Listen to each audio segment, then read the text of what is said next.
Since nabanggit ko yan, meron kasing mga nagiging misconception or ano sa field namin, and I think na na-encounter niya rin yun sa Facebook.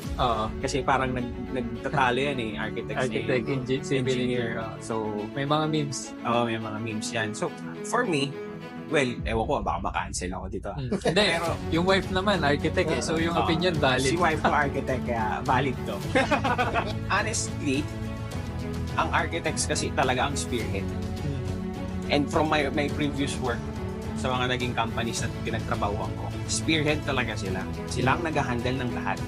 Sila ang mag-organize. Ikaw dito, ikaw dito, ikaw dito. Kasi sila ang planning right? Yes. Parang si engineer ang execution.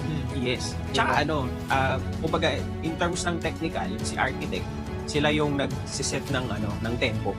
Parang ganun. Yes. And kami, nagsiset nung